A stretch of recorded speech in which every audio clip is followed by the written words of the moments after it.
All right, I'm back and I'm giving you my week 8 picks that you didn't know that you needed in your life. Fresh off my Dallas Cowboys whooping the Washington Commanders like a straight BTA round here. Man, 44-22 last week against the Washington Commanders. But hey, new week, new game, new opponent, a new W for the Dallas Cowboys coming up. But I'm here to give you guys some more weekly picks. I didn't do a video last week, and even though I did pretty well making my picks last week without a video, we're not going to go ahead and count that because I didn't make a video. But I'm back. I'm giving you guys your week 8 picks, and we're just going to jump right into it. Starting with this Thursday night game, it is actually the Chargers and the Vikings. Carson Wentz just can't get right with the freaking Vikings. Chargers just can't get right either. I mean, they are both disappointing teams. We both thought that they both would be doing a whole lot better than what they're currently doing. The Vikings are 3-3. The Chargers are 4-3. They are actually playing this game in California. Chargers home. It's a Thursday night football. Thursday night football isn't always the best football. It's pretty sloppy sometimes. It's pretty boring. It's pretty slow. The Chargers are favored in this game by 3.5 points or whatever. But in this game, I'm going to go with the Minnesota Vikings. I think the Vikings are going to go ahead and pull it out over the Chargers in California. Justin Jefferson's going to have a monster game. Carson Wentz is going to find him a lot this game against that Chargers defense. So I'm going to roll with the freaking Vikings over the Chargers this week. And speaking of the Dallas Cowboys, fresh off a BTA of the Washington Commanders are actually up this week facing the Denver Broncos in Denver. Denver is actually favored for whatever reason by 3.5 points. But I wouldn't believe the hype. I would not believe the hype of the Denver Broncos because they actually struggled with the New Jersey Giants last week. And Dallas Cowboys offense is way better than the Giants offense by far. So if the Giants can give the Broncos a fit, just imagine what my Dallas Cowboys are going to do against these Denver Broncos. I don't know too much about the Broncos. I mean, I see that they 5-2, but I think their record is a little bit suspect. I don't think the Broncos have really played anybody. And anytime that you play against the Giants, you really ain't played against nobody. So I'm going to go with the Dallas Cowboys to continue to roll heavy and go up 4-3 on their record. The Dallas Cowboys definitely going to drop like 40 or 50 points on the Denver Broncos because they got one of the most prolific offenses in the National Football League. CeeDee Lamb, George Pickens, Javonte Williams, and MVP Dak Prescott is going to go crazy against the Denver Broncos. So I'm going to go with the Dallas Cowboys over the Denver Broncos. I mean, did you expect anything different? Did you expect for me to go against the Dallas Cowboys after that BTA, the Washington Commanders? The Dallas Cowboys going to the Denver Broncos this week. I'm telling you. And next up, we got the Dolphins and the Falcons. The Dolphins are a mess. The Dolphins are 1-6. The Falcons are 3-3.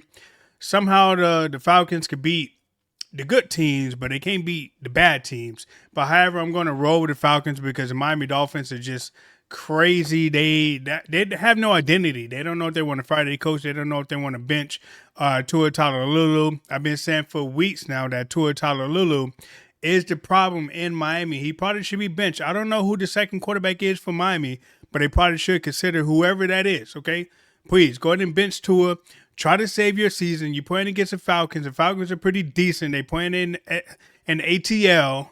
They're playing in Atlanta. So your only hope is a hope that Bijan goes to Magic City the night before and has a bad game on that Sunday. That's the only hope that the Miami Dolphins got. They lost Tyreek Hill a few weeks ago, and Tua Tagovailoa is just...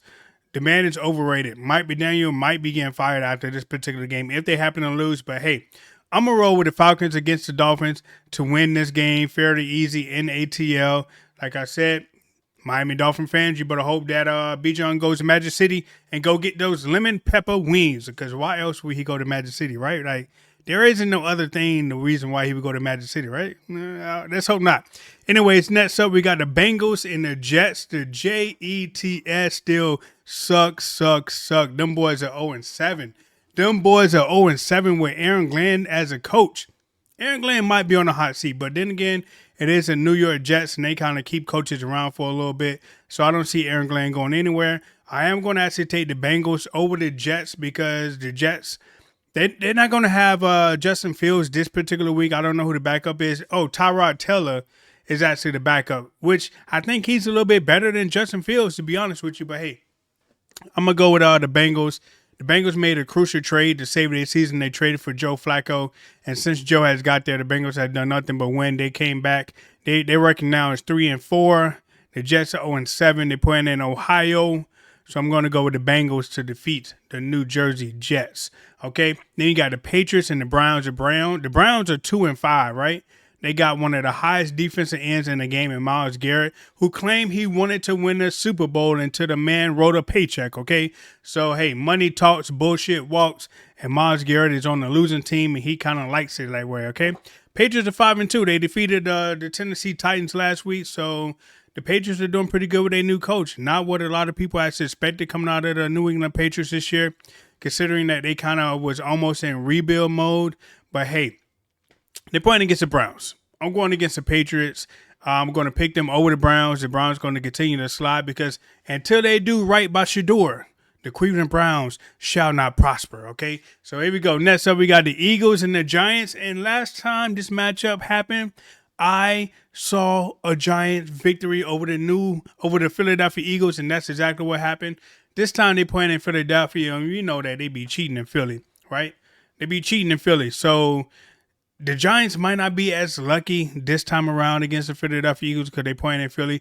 But I wouldn't be surprised if the New Jersey Giants actually take this one over the Eagles as well. Because like I've been saying in the past, those two teams, the matchups has been really, really close each and every time. Now that Jackson Dart has some more experience at quarterback, Scottaboo, who is a mini Mike Allstott running through brick walls and stuff like that. He has a little bit more game time experience. So this one may shock you again. I'm going for the Giants to defeat the Eagles again. Okay. Jackson Dart, Scatterboo, and everybody else that they got on the New Jersey Giants is going to defeat the Philadelphia Eagles in Philly this time and give the defending Super Bowl champions, like, whatever.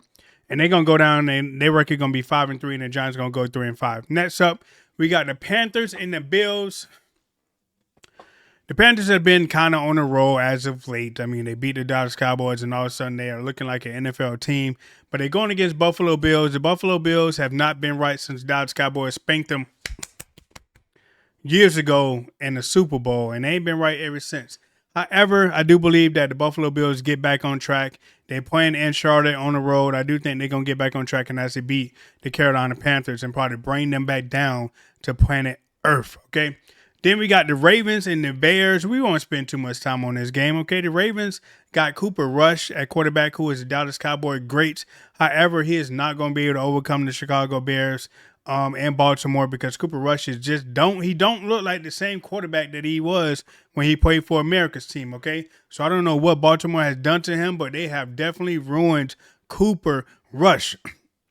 And what I find interesting is that Baltimore is actually favored in this game by 6.5 points. What have Baltimore showed since Lamar Jackson has been out that they should be favored in any game? The Bears are 4-2. I got the Bears winning against the Baltimore Ravens this week. The San Francisco 49ers versus the Houston Texans. Texans are 2-4.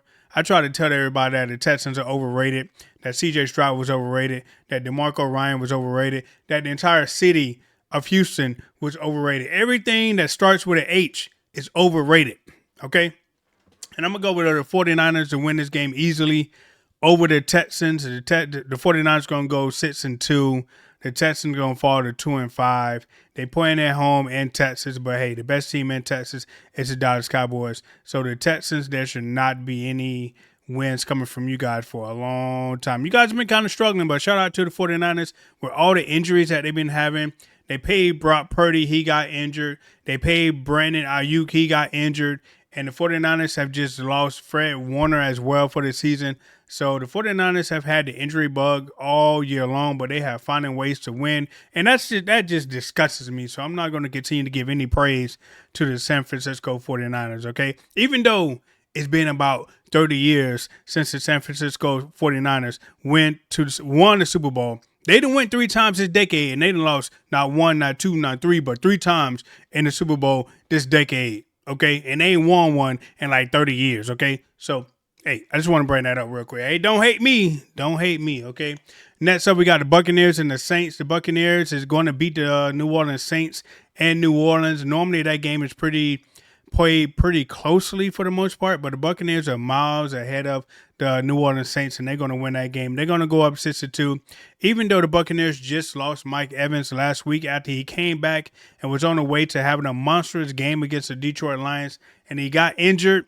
But hey, the Buccaneers won't need Mike Evans against the New Orleans Saints. They go in New Orleans and they win that game fairly easy, even though they only favored by 4.5. Next up, we got the 6-1 Colts versus the Tennessee Titans. The Titans are 1-6. The Colts are 6-1. Do we need to say more? The Colts are favored by 14.5 points over the Tennessee Titans. It's the Tennessee Titans, baby. So what more do we need to say? I got the Colts over the Tennessee Titans. If that game is even remotely close, something is going on in the NFL because the Tennessee Titans are boo-boo, okay? Then we got the Steelers and the Packers. The Packers are 4-1. The Steelers are 4-2. I know Pinky going to be like, yo, Rich, the Green Bay Packers. They back. They going to the Super Bowl. Unfortunately, this Sunday night game is going to belong to the Pittsburgh Steelers. I got the Steelers over the Packers this week. And I know you're going to say, hey, Rich, now you back on hating the Green Bay Packers. No, I'm just calling it like I see it. I see Pittsburgh winning against the Green Bay Packers in this game. I think Mike Tomlin is an excellent coach, even though he's going to be on a hot seat after Aaron Rodgers get his ass fired. But however, in this Sunday night game is actually one of the most desired matchup this particular week. That Sunday night game, the Packers and the Steelers. Green Bay's favored by 3.5, but I'm going with the Steelers over the Packers. You heard it here first. And on Monday Night Football, we got the Chiefs and the Commanders. The Commanders just lost Jaden Daniels, and again, the Commanders are fresh off that BTA from the Dallas Cowboys. So I got the Chiefs winning this game, getting back on track, and going to 5-3, and the Commanders going to 3-5. And the Commanders are playing this game on the road, so they really have no chance. The Kansas City Chiefs are coming out like Vince McMahon. They got no chance in hell, okay? They got no chance. So, yeah, we're going to go with the Chiefs on the Monday Night Football to win over the Commanders. The Commanders going to have to roll out Marcus Mariota. And we saw what Marcus Mariota did last week against the Dallas Cowboys. We saw what happened to him throwing that pick 6 to DeRon Bland. But hey, those are my Week 8 picks. Make sure you guys drop a comment in the comments and let me know what I got wrong, what I got right, and let me know what your picks are. And I definitely make sure I give you a shout out on the following video. So shout out to my man Panda, shout out to my man ESPN Pinky, shout out to Michael as well, who is actually a Miami Dolphin fan. But shout out to everybody that takes the time to watch my videos. You guys are appreciated. Make sure you subscribe to the channel, drop a like on the video, and turn on your bell icon so you know when I drop another video. And we will see you guys next week.